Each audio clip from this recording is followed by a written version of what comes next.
Տեր հետում մենք մեր նախորդ քննարկման ժամանակ խոսեցինք, թե ինչպես է ձևավորվել հայ-առաքելական եկեղեցին, չխոսելով քրիստոնեաբանության եւ աստվածաբանության թեմաներից, որոնք նույնպես շատ կարեւոր են եւ առաջնային են, բայց քաղաքական կոնտեքստը նույնպես կարեւոր է, որտեղ եկեղեցիները բաց նաեւ ամեն ինչից զատ նաեւ քաղաքական կառույցներ են, որտեղ եկեղեցիների շնորհիվ պետություններ, ազգեր են ձևավորվել կամ ոչնչացել են։ Հիմա մենք այս ամեն ինչը հաշվի առնելով գանք մեր օրերը եւ տեսնենք ինչի համար հայ-առաքելական եկեղեցին հայտնվեց այս քաղաքական, աշխարհաքաղաքական զարգացումների կենտրոնում, կա մի իշխանություն, որը ինչ-որ անհասկանալի քաղաքականություն է վարում եւ կա տպավորություն, որ ինչ-որ արտաքին ուժեր կան այս ամեն ինչի հետեւում, եւ այս ռեֆորմները ինչի կարող են բերել եւ ինչ հետևանքներ կարող են ունենալ։ Եկեք սկզբից սկսենք։ Այն թեզերը, որ այս գործող վարչապետը առաջ է տանում, հիմն, դրոշ դնել եկեղեցում, որ կաթողիկոսի տեղապահը պետք է լինի ամուսնացյալ քահանա, որ եկեղեցին պատկանում է ժողովրդին եւ պետք է վերադարձնել ժողովրդին, եւ ժողովուրդը պետք է ընտրի ով է լինելու իր կաթողիկոսը, սա ակնհայտորեն բողոքական թեզեր են։ Նախ շնորհակալություն հրավերի համար։ Նախ սկսենք ամենակարևոր եւ խոցելի թեմայից։ Ժողովրդական պոպուլիստական այս թեզերը եկեղեցին ժողովրդին պիտի վերադարձնենք։ Նախ եւ առաջ պետք է նշենք, որ եկեղեցին ոչ ժողովրդինն է, ոչ հոգևորականներինն է, եկեղեցու գլուխը Քրիստոսն է։ Ինքը երարխիկ կառույց է եւ այդ երարխիկ կառույցը հաստատել է Քրիստոս։ Ինչպես ինքը ձեռնադրեց ավետարանի մեջ հստակ է, որ ձեռնադրեց առաքյալներին, առաքյալները երեցներին եւ առաքելական հաջորդականությունը գնաց եւ եկեղեցին հասկացավ, որ կանոն պետք է լինի, կանոնակարգ պիտի լինի, որպեսզի իր, այսպես ասած, համակարգը կարողանա ինքը ձևավորել։ Մի խոսքով ասած առաքելական հաջորդականություն։ Ուրեմն եկեղեցու բարեփոխումների հարցը նշեցիք հիմնը, դրոշը, կուսակրոնության հարցը, հիմա որ շատ մեծ քննարկումների առիթ է տվել, բոլոր շրջաններում, բոլոր ժամանակաշրջաններում իհարկե եկեղեցուն ունի բարեփոխումների կարիք։ Ինչու՞։ Որովհետև նախ եւ առաջ եկեղեցին ինքը որպես օրգան, ինքը փոփոխության ենթակա է, եւ մենք չմոռանանք, որ եկեղեցին ինքը մարկանցով է շրջապատված, հոգևորականները նույնպես մարդիկ են, սխալական են եւ եկեղեցու ներսում մենք յուրաքանչյուրս պետք է չփնտրենք արդարների կամ սրբերի։ Բողոքական բոլոր շարժումները, բոլոր ժամանակաշրջաններում, որը նույնպես եղել է քաղաքական դրդապատճառ, ուրեմն նշանավոր ամենամեծ շարժումը, որը եղել է Մարտին Լյութերի շարժումը, ովքեր էին հովանավորում, որ կաթոլիկ եկեղեցու ազդեցությունից գերմանական եկեղեցին դուրս բերեն։ Իշխանները, գերմանական իշխանները։ Եվ առաջի քայլը, երբ որ նախ Մարտին Լյութերը ինքը օգոստինոսյան միաբանության, կուսակրոն միաբանության անդամ էր, եւ առաջի քայլը ինչ եղավ, որպեսզի ավետարանը թարգմանվի լատիներենից գերմաներեն։ Այո, ճիշտ քայլ էր, խնդիր չկա, բայց այստեղ քաղաքական դրդապատճառներ կա, որպեսզի գերմանական, այսպես ասած, թագավորությունը, գերմանական իշխանությունը, իշխանները ազատվեն Հռոմի ազդեցությունից։ Տեր հետում, ուրեմն այդ ժամանակաշրջանում, երբ որ կառուցվում էր Պետրոսի տաճարը Հռոմում, դա մեծ գումարներ էր պահանջում, հսկայական։ Եվ դրա համար հենց այդ ինդուլգենցիայի բանի գաղափարը առաջ եկավ գումարներ ներգրավելու համար։ Եվ հիմնական գումարները գերմանական իշխաններից են գալ։ Այդ ժամանակ Գերմանիան մոտ 200 իշխաններ, իշխանիկներ, թագավորներ նման տրոհված էր եւ Ռոմ կաթոլիկ եկեղեցին ըստ էության բոլոր գումարները գերմանացիների հաշվից էր, որի պատճառով նաեւ այդ ֆինանսական պատճառներով այդ շարժումը սկսվեց։ Եվ այդ շարժումը, երբ որ սկսվեց հռոմեական սրբազան կայսրությունում, ինքը տարածվեց եւ բերեց մեծ աղետներ։ Տեսեք, Մարտին Լյութերի աշակերտները, օրինակ Կալվինը, որը շվեյցարական եկեղեցին հիմնադրեց, ավետարանական կամ բարեփոխման, այսպես ասած, դրույթները սկզբունքները, երբ որ առաջ քաշեցին բարեփոխումները, աղոթքները, լեզուն, ամեն ինչը առաջին հայացքից շատ լավ էր դիտվում։ Իհարկե դրանք կան, որ պետք է փոփոխվեն, որտեղ ինչպես նշեցի, ինքը օրգան է, որը մարդու ինքը ծառայում է մարդու կարիքների, հոգևոր ծառայության համար, կարիքների համար, բայց նաև ինքը բերեց մահ։ Կալվինականությունը եւ լյութերականությունը շարժումից հետո բերեց հսկայական մահեր ամբողջ Եվրոպայում։ 30-ամյա 30-ամյա պատերազմը, որը հսկայական։ Մենք չմոռանանք օրինակ Բարթողոմեոսյան գիշերը։ Ինչ տեղի ունեցավ, որի մասին հիմա շատերը կամ խոսում են կամ չեն խոսում կամ չգիտեն, կաթոլիկների եւ այսպես ասած բողոքականների մեծ ջարդը տեղի ունեցավ, հիմնական կաթոլիկները ջարդեցին։ Տեր հետում, ուրեմն այն ինչ որ կատարվել է բողոքական շարժման ժամանակ, ինչ որ Բրիտանիայում է կատարել, որը իմիջիայլոց համարում են առաջի Brexit։ Եվրոմիությունից դուրս գալը երկրորդ Brexit էր, առաջի հերթին ուներ քաղաքական պատճառներ եւ այդ դավանաբանական վեճերը օգտագործում են շատ դեպքերում քաղաքական պատճառների համար։ Հիմա մենք ապրում ենք 21-րդ դարում Հայաստանում եւ հետաքրքիր է, որ նույն Միացյալ Նահանգներում շատ բողոքական եկեղեցիների անդամներ գնում են դառնում են կաթոլիկ եկեղեցու անդամ։ Նույնը փոխնախագահ Ջիջի Բենսը, որը բողոքական էր, դառավ կաթոլիկ։ Այսինքն հիմա մենք մտել ենք մի պատմական ժամանակաշրջան, երբ որ բողոքական եկեղեցիները, որոնք ցանցային կառույցներ են եւ իրենք չեն կարողանում քաղաքական հիմք ձևավորել, այսինքն առաջանում է այդ խոշոր եկեղեցական միավորների խնդիրը։ Հայաստանում մենք տեսնում ենք հակառակ գործընթացը։ Օրինակ, եթե հայկական եկեղեցին, ասենք բարեփոխումների կամ չարեփոխումների է ենթարկվում, դառնում է, ասենք ավետարանական եկեղեցի կամ բողոքական եկեղեցի։ Արդյոք սա չի նշանակում որ մենք կորցնելու ենք Սփյուռքը,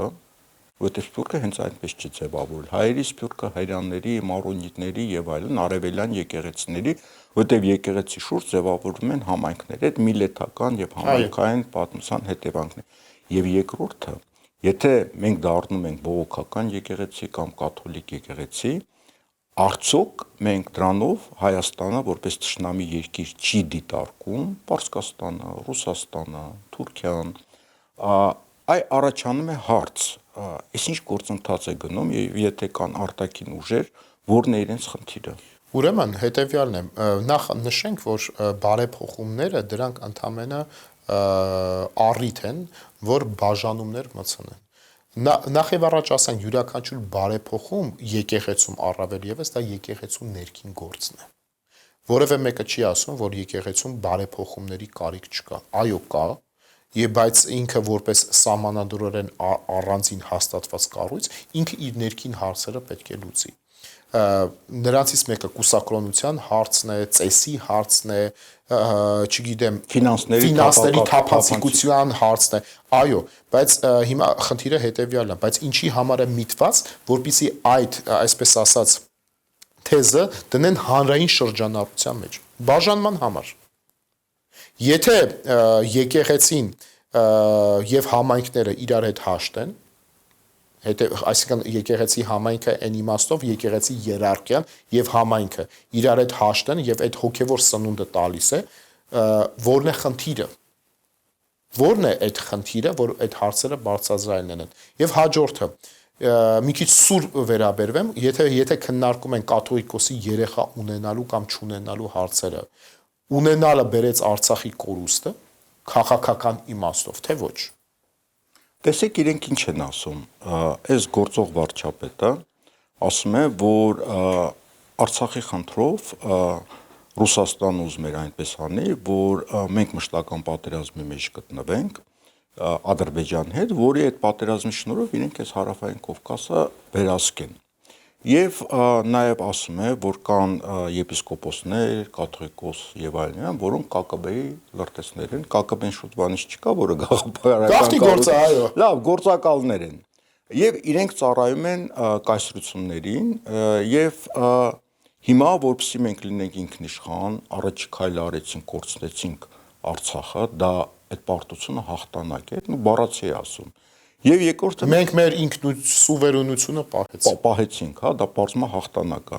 Հիմա հաջորդ հաղթանակին են գտնում ազատվել եկեղեցուց, որտեղ եկեղեցին որպես պահպանողական կառույց կա Ռուսաստանի հետ որոշակի համագործակցություն, այնտեղ մեծ համայնք կա եւ կա Վրաստանի օրինակը։ Վրաստանի իշխանափոխության գործում կարևոր դեր կատարեց վրացական եկեղեցին, որը այդ լիբերալ փոփոխություններին դեմ էր, ազգային էր, պահպանողական էր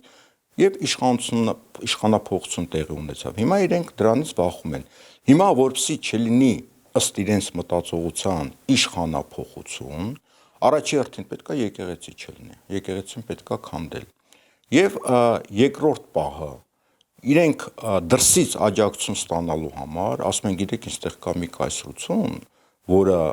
եկեղեցու միջոցով եւ իր լրտեսների միջոցով Հայաստանը պահում է, ասենք, Ռուսաստանի ծիրի ներքո, դրա համար մեզ օգնեք, որ մենք վերարտադրվենք, այսինքն մենք աշխարհաքաղաքական պայքարի մեջ ենք եւ այդ ռեսուրսների շնորհիվ փորձում են վերարտադրվել, որը նաեւ իրենց մորթին փրկելու միջոց է, որտեղ իրենք առաջերտին մտածում են իրենց մասին։ Նախ նշեմ, որ բոլոր թեզերը, երբ որ բարձրացնում են, ներկա իշխանությունները մեկ նպատակ ունի՝ վերարտադրվելու։ Որևէ մեկի նպատակը չէ ոչ մի իշխանության բոլոր ժամանակների, որպեսզի եկեղեցին բարեփոխի։ Իշխանությունը միշտ զբաղված է իր պետության եւ իշխանական գործերով, ֆինանսներով, անվտանգությամբ, տնտեսությամբ եւ միջպետական հարաբերություններով։ Պատմության մեջ չկա մի իշխանության, համաշխարհային պատմության մեջ, որ փորձի եկեղեցին բարեկարգել եկեղեցու համար կամ եկեղեցու շահի համար։ Որևէ իշխանություն, երբ որ փորձել է եկեղեցին բարեփոխել կամ միջամտել եկեղեցու ներքին գործելու, մեկ բանի համար է եղել, որպեսզի իր ազդեցությունը տարածի եկեղեցու վրա։ Հիմա իշխանության առաջ քաշած թեզերը մեկ նպատակ է՝ աշխարհաքաղաքական։ Եկեղեցին ինչ է, ինքը ցանցային կառույց է։ Հայ իրականության մեջ այսօր 21-րդ դարում սա միակ կառույցն է մնացել, որը ներկա իշխանությունները չեն ենթակացրել իրենց։ Երբ որ այս իշխանությունը եկավ ասպարեզ 18 թվականին հեղափոխությունից հետո, հիշենք Բոլթոնի հայտնի խոսքը եւ հանդիպումը։ Ինչ էր ասում Բոլտոնը։ Դուք ունեք ազգային կաղապարներ, եւ այդ ազգային կաղապարներն են Արցախը, եկեղեցին, բանակը եւ այլն։ Ուրեմն եկեղեցին ինքը մի կառույց է, ցանցային կառույց է, որը պետք է կեղծ բարեփոխումներով, կեղծ թեզերով պետք է փորձեն սփյուռքից անջատել։ Եվ չմոռանանք, հայ եկեղեցին ինքը իր կառուցվածքով հզոր է թեմերով։ Եվ այդ թեմերը իրենք Ավստրալիայից մինչև Կանադա ձգվում են, չհաշված Լատինական Ամերիկան, Ռուսաստանը, արաբական աշխարհը եւ կենտրոնական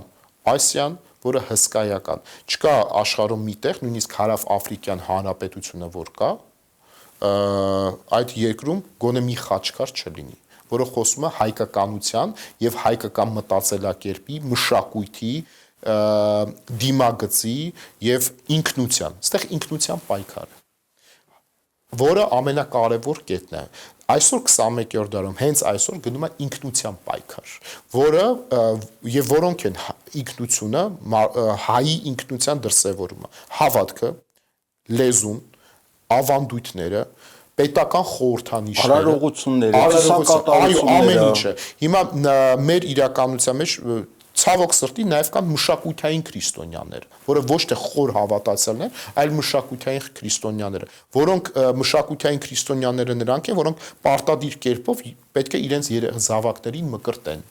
Խորը հավատացյալ չեն, բայց պետք է այդ արարողությունները կատարեն։ Պսակադրությունը, թաղման արարողությունը պետք է առանց քահանայի տեղի չունենա։ Ես Թուրքում շատերը հայ են մնում, հենց այդ արարողությունները, որովհետև այդ ինքնությունը հայ լինելը կախված է այդ արարողություններից։ Մենք չմոռանանք, որ ցեղասպանությունից հետո 1915 թվականին, երբ որ մեր բնակչությունը հայը ցրվեց ամբողջ աշխարհով մեկ, իրենք հայ մնացին եկեղեցու շնորհիվ։ եկեղեցու շնորհիվ եւ հայ ինքնությունը պահում է ծեսը, հայ առաքելական եկեղեցու ծեսը։ Մենք վերադառնում ենք մեր նախորդ հաղորդման խնդիրներին, օձնեցին ինչու 726 թվականի Մանասկերտի ժողովով կանոնակարգեց եւ ներկա վարչապետը, եւ որ խոսում է կանոնագիրք հայոցից, կանոններից, մենք չմոռանանք, որ կանոնագիրքի հայոցի առաջի հավաքագրումը եւ խմբագրումը կատարել է Հովան Օձնեցին, բայց ազգային ինքնության հիման վրա աշխարհաքաղաքական պատճառներով, այո, որովհետեւ այդ աշխարհաքաղաքական պատճառներով, երբ որ կանոնակարգեց եւ կանոնագիրքը ստեղծեց, մեկ պատճառով գոյաբանական, էգզիստենցիալ հարցեր լուծում, որպեսզի հայ ժողովուրդը չձուլվի, որովհետև քաղկեդոնականության դեմ պայքարը ինքը հասկացավ եւ Պավլիկյանների դեմ պայքարը, հետագայում Թոնդրակյանների դեմ պայքարը հայ եկեղեցին հասկացավ հետեւյալն է, որ ինքը աշխարհաքաղաքական է, որպեսզի հայ եկեղեցին ազդեցության գոտի չդառնա։ Եվ հայ եկեղեցին ինքը որոշակի տեսք է ստացել, որը ծայրահեղականությունից, կրոնական մոլեռանդությունից դուրս է եւ ինքը կարողանում է համակեցության հարաբերություններ ստեղծել իր շրջապատի երկրների եւ ժողովուրդների հետ, որը դարերի ընթացքում այդ համակեցության կանոնները ձևավորվել են։ Հիմա կա մի իշխանություն, որը ասում է հետեւյալ միտքը. եկեղեցին պետք է վերադարձնել ժողովրդին։ Առաջանում է հարց, որ ժողովրդին։ Հայաստանի Հանրապետության ժողովրդին, Միացյալ Նահանգների ժողովրդին, Ռուսաստանի ժողովրդին, Հարավ-Արևելյան Աֆրիկայի ժողովրդին։ Այս թեզը նշանակում է, որ հաջորդ փուլում կամ մենք ունենալու ենք Հայաստանի Հանրապետության իրական Հայաստանի եկեղեցի կամ նոր Հայաստանի եկեղեցի եւ ինչ որ եկեղեցիներ, որոնք տարբեր կենտրոններում են լինելու, ասենք Ռուսաստանի պատրիարքություն անկախ, Թուրքիայի պատրիարքություն, ասենք Միացյալ Նահանգների արևելյան թեմի պատրիարքություն, արևմտյան թեմի պատրիարքություն եւ այլն։ Եվ այս տարանջատումը ուրեմն ինչ որ առումով նաեւ ծրագրավորված է Հայաստանից դուրս, որտեղ թուրքական եւ նաեւ ադրբեջանական կենտրոններ կան, think tank-ներ կան, որոնք հետեւյալ թեզ ունեն, որ հայ ժողովրդի նացիոնալիզմը, իրանց լեզվով ասած, կամ նացիզմը հիմնված է երկու հենքի վրա, դա հայ առաքելական եկեղեցին է եւ Սփյուռքը։ Ուրեմն հայերին քաղաքական եւ աշխարհաքաղաքական կյանքից դուրս հանելու համար այս երկու հենասյուները պետք է վերացվեն։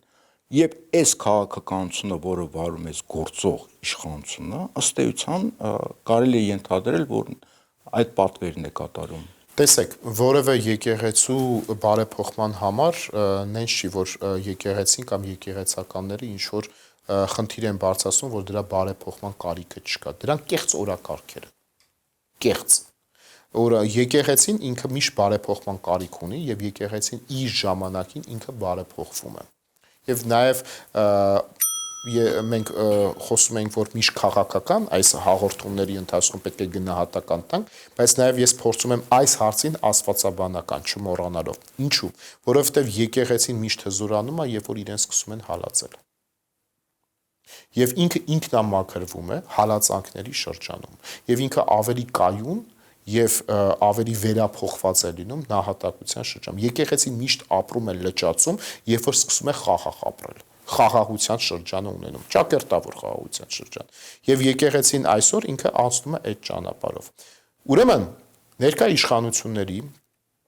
նպատակն է հետևյալը՝ ստեղծել հայաստանյաց, ոչ թե Սփյուռքի, այլ Հայաստանի եկեղեցի, որը պետք է այդ ցանցը կտրվի Սփյուռքի հետ։ Ինչու՞։ Որովհետև որպեսի բաժանվի եւ իրենց ազդեցության ներքո լինի։ Առաջ քաշած թեզերը, տեղապահը, ամուսնացյալ քահանա լինի, որը հայ եկեղեցու օրակարգում եւ կանոններում չի համապատասխանում։ Կամ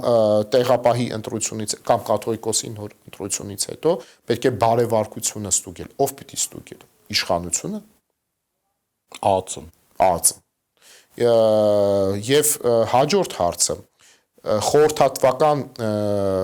միջոց կլինի այն հանձնաժողովին, ով փորձի ձևավորել մայրաթոռում կանոնակարգը։ Որ կանոնակարգը իրենց ստեղծած ինքը ծրագիր է գրել, չէ՞, իրենց կանոնակարգը այդ հայ եկեղեցին վաղուց արդեն ունի իր կանոնակարգը, վաղուց հաստատված եւ ամենայն հայոց կաթողիկոսը ընտրվում է ազգային եկեղեցական ժողովով։ Եվ ազգային եկեղեցը եւ կաթողիկոսը, քանի որ օծված է, կաթողիկոսը չի լինում կարգալուց։ Եվ չկա հայ եկեղեցու կանոնակարգում, որ հովապետը, եպիսկոպոսապետը, աստվածաբանական տերմիններ օգտագործենք, որ ինքը կարգալուց լինի։ Կաթոլիկ եկեղեցում մեր ապրած շրջանում Ֆրանցիսկոս Պապը, երբ որ ընտրվեց, երբ որ Բենեդիկտոս 16-րդը ինքը հրաժարական տվեց, բայց ինքը սպիտակ պապական զգեստ էր հագնում, չուներ վարչական իշխանությունից էր հրաժարվել, բայց ինքը, այսպես ասած, կաթոլիկ եկեղեցու պապերի ցանկում մնաց։ Ուրեմն պապը կամ որևէ օծված առավել եւս հոգեվորական եւ կաթողիկոս ինքը կարգալուց չի հռչակվում։ Իսկ պատմության մեջ հայ եկեղեցու նման դեպքեր եղել են, երբ որ եպիսկոպոսներ հավաքվել են եւ փորձել են հեռացնել կաթողիկոսին։ Եղել են այդպիսի եպիսկոպոսներ, մենք չմոռանանք Դավիթ Դանիելյան վեճերը, որը տեղի ունեցավ 17 դարի սկզբին։ Մենք չմոռանանք այդ վեճերի մասին։ Այստեղ հայ եկեղեցու ամբողջ պատմության ընթացքում եղել են շատ բազմաթիվ հակաթոռ կաթողիկոսություններ, որոնք բաժանել են աշխարհաքաղաքական դրդապատճառներով հայ ժողովրդին ազդեցության գոտիներից պոկելու համար։ Եվ նաև անձնական պատճառներով Դավրիժեցու ժամանակ Դավրիժեցին նշում է Նիկոլ Թորոսովիչին, երբ որ գնաց Լեհաստան, Ռեջ Պոսպոլիտայի թագավորության մեջ կաթոլիկություն ընդունեց եւ ստիպեց հայ համայնքին հսկա դուք արդեն եթե շատերը Ռեջ Պոսպոլիտան գիտեն, ինչ տարածք է ընդգրկում, հայ ժողովրդին ինքը կաթոլիկացրեց, որոնք ասիմիլացվեցին շատ կարճ ժամանակատվացում, բայց եկեք հիշենք կաթոլիկ եկեղեցին ինչ արտոնություն տվեց Նիկոլ Թորոսովիչին։ Չգիտեմ մեր հեռուստադիտողները գիտեն թե չէ, պապական Հռոմի պապը թույլ տվեց, որպիսի Նիկոլ Թորոսովիչը հագնի պապական սպիտակ զգեստ։ Եվ իր անունը Նիկոլ էր։ Եվ իր անունը Նիկոլ էր։ Եվ սա երկրորդ Նիկոլն է։ Պատմություն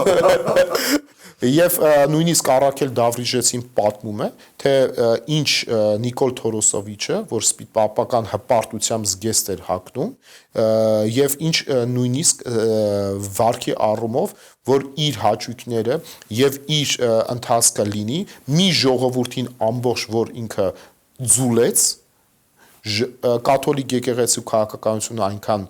խելամիտ էր, որ թույլ տվեցին, արտոնություններ տվեցին, որպեսզի իր մահանալուց հետո այն ամբողջը փակեն։ Տեր հետում ենթադրենք, որ գործող իշխանությունը հաջողվում է ստեղծել հայաստանյաց կամ Հայաստանի առաքելական եկեղեցի կամ նոր Հայաստան կամ իրական Հայաստանի եկեղեցի։ Առաջանում է խնդիր։ Եթե իրական Հայաստանի եկեղեցին սպասարկում է ինչ-որ աշխարհաքաղաքական շահեր, հա, եւ ասում է ես այսինչ կենտրոնի հետ եմ աշխատում, այսինչ կենտրոնի չեմ ընդունում։ Ռուսաստանում ունենք 2.5 կամ չգիտեմ որքան հայեր եւ թե նույնիսկ հստակել չգիտի եւ հիմա այդ երկիրը թույլ կտա, որ իր տարածքի հայերը ենթարկվեն ինչ-որ մի ուրիշ հայ առաքելական եկեղեցու գուցե կենտրոնը Հայաստանում չի կամ Հայաստանում է եւ ինքը ծառայում է ինչ-որ իր ախոյան երկրի շահերին եւ հայերը դառնում են 5-րդ շարասյուն։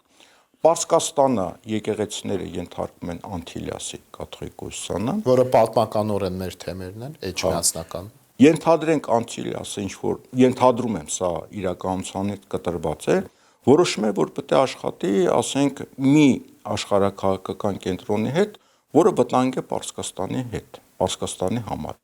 Հիմա Պարսկաստանի եկեղեցիներ ինչ են լինելու այդ դեպքում։ Այսինքն մենք տեսնում ենք, երբ որ ստատուս կվոն խախտվում է, որը բոլորի համար ընդունելի է եւ պատմականորեն ձևավորվել է, ստատուս կվոյի խախտումը բերում է նման քաղաքական հարցեր, որոնք հայ ժողովրդի համար վտանգավոր են, եւ երկրորդը մենք 21-րդ դարում են ինտերնետի ժամանակաշրջանում են, որտեղ ցանցային կառույցները շատ կարևոր դեր են կատարում։ Արդեն էական չի դու որտեղ է շատ դեպքերում գտնվում։ Հայ առաքելական եկեղեցին ինքը ցանցային կառույց է, եւ այդ ցանցային կառույցի միջոցով մենք ունենք Սփյուռք, ունենք Պարսկաստանում հայություն, որը Սփյուռք համարել հնարավոր չի, Լիբանանում եւ այլն, հա, Թուրքիայում սա ջարդում է այդ ցանցային կառույցի հնարավորությունը 21-րդ դարում եւ սա էլ երկրորդ վտանգն է, որը կարող է տեղի ունենալ։ Հույս ունենանք, որ այդ մեր, այսպես ասած, վախերը չիրականանան, եւ ես կարծում եմ, որ հայ առաքելական եկեղեցին իր 1700 տարվա պատմական փորձով կարող է դիմագրավել այս բոլոր փորձություններին։ Այստեղ պայքարը մեկ բանի համար է, ինքնության դեմ պայքարը։ Հայ առաքելական եկեղեցին պահում է ինքնությունը, բայց երկրորդ վտանգը որն է, որ չլինի մեծ եկեղեցական սխիզմը, բաժանումը։ Արդյոք այդ ցանցային կառույցը, որ ինքը տարածվում է, բոլորը պետք է ենթարկվեն էջմիածին, թե ոչ։ Ազդեցության բոլոր երկրներում այդ գոտիները երբ որ կան, կարող է հակառակ դիրքորոշում ընդունեն։ Եվ էջմիածինը մնա որպես ինքը Հայաստանի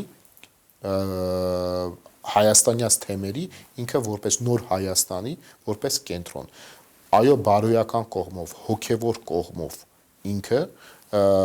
շատերի համար կլինի, որ մեր հոգևոր ծննդավայրն է, բայց կարող է նաև շատերին կտրեն այդ ծննդավայրից, հաջորդ սերունդին կտրեն, օրինակ, ինչպես էր էջմիածինը պահում Սփյուռքի, Հայաստանի իր զավակներին։ Դա էլի ծեսով, օրինակ, Մեռոն օրհնության արարողությունը, որ Մեռոնը 7 տարվի մեկ օրհնվում էր 3 սրբություններով, Գեղարդով, խաչով, տերունական եւ լուսավորչի աջով, որի, այսպես ասած, օրինական վերապահությունը, պահպանությունը հանձնված է կաթողիկոսին, այդ Մեռոնով կապում էր բոլոր այդ ցանցերին, որպեսզի հայ ժողովուրդը կախված լինի մեկ կենտրոնի հետ։ Հիմա փորձ է կատարվում այդ կենտրոնից բաժանել հայությանը։ Սա այս ամեն ինչ որ կատարվում է ինքնության դեմ պայքար է։ Եկեղեցին վերջին բաստիոնն է, վերջին կետն է, որը ինքը պայքարում է, որպեսզի հայ ինքնությունը մնա։ Հիմա կհաջողվի թե չէ, ժամանակը ցույց կտա, բայց երբ որ եթե հաջողվի ժամանակավոր, կլինի մեծ խիզմա։ Շատերը Սփյուռքը չմոռանանք, որ ինքը հիմնված է ցեղասպանության պատճառով։ Հիմա ցեղասպանության պատճառով հիմնված Սփյուռքը եկեղեցիների միջոցով, որ իր ինքնությունն է պահպանում, արդյոք ինքը համաձայն կլինի այս որոշման հետ, թե ոչ։ Ստեղ է կայանում խնդիրը։ Ստեղ պայքարը ավելի գլոբալ է, ավելի խորն է եւ ինքնության դեմ պայքար է, ուրիշ որևէ բան։ Շնորհակալություն Տեր հետում, ես կարծում եմ, որ այս քննարկումը կարևոր էր եւ հույս ունեմ հետագայում մենք ելի քննարկում կկազմակերպենք եւ գուցե դա ոչ շատերին հետաքրքրի, բայց կարծում եմ շատ կարևոր թեմա է աստվածաբանական թեմաների շուրջ, դոգմատիկայի շուրջ մի քննարկումներ կկազմակերպենք։ Շնորհակալ եմ։ Ես էլ եմ շնորհակալ։